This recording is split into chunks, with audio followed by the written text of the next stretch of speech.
What a great game. It was a smashing game. Two teams trying to play football the right way.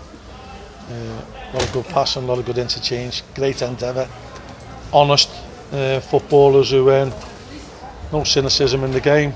The referee didn't have too much trouble, trying to keep a lid on it. And end-to-end stuff. I thought, they did have a spell, 15 minutes. You can expect them to in the second half. They've changed the shape a couple of times, basically to try and cope with us, because I thought they started the best first 5 minutes, and then we weathered that little mini storm, and then we came at them really strong. We made some great chances. Stroke of half time, bit the woodwork twice.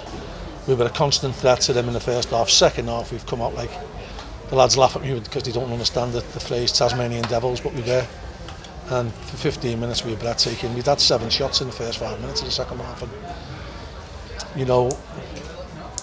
we had to believe that it was going to be our day. If we kept on kicking at the door, eventually it'd go in. And I can't be pleased for anyone as much as I can for Ozzy. It takes a little bit of stick off our fans, and I don't know why. I don't get it, because he works himself into the ground. He's a great lad, got a great character about him, and he thoroughly deserved that. There's plenty of players who go down there and then that's the lap of the gods where the referee gives a penalty, but he's been honest enough to stay up, which he always tries to do anyway.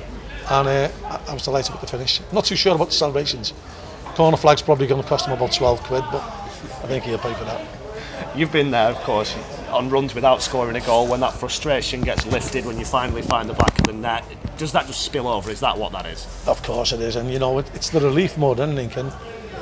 And Doncaster are a very good side. They'll be competing for the automatics at the end of the season, and we've got it hanging in there.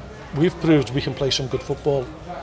Their players were glowing with praise when they came off the pitch, talking to me. I spoke to a few of their players, and they were amazed at how well we played and how we continue to try and play.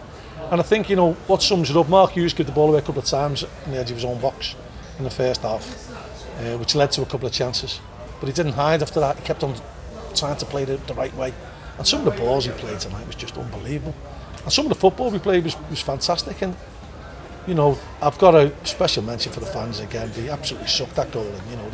They were brilliant. They got behind us for the whole night. They were terrific. It was back to the good old days, the good old ultras. And we've just got to keep trying to build on this. We've got a great togetherness in the squad. All the lads in there, the ones who aren't playing, they're all doing the running now, but they're all delighted for each other, and that's the way it should be.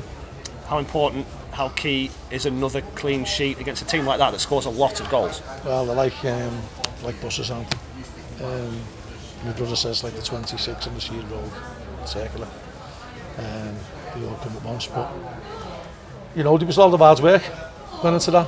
Connor's made a couple of good saves. We've thrown our body in and blocked a couple, and we've headed what we had to do out of the box with the set plays. But I think if you go on shots on target and the shots in general, I think we had more than them. I think the stats would say we were worthy winners in the end. But games like this can go either way, especially against a good side like Doncaster. And there won't be too many who'll keep them to a clean sheet. His new stand was open tonight. What would your old friend Eric Worley have made of it? Yeah, I think Eric might have just give Billy a little lift up there to win that header.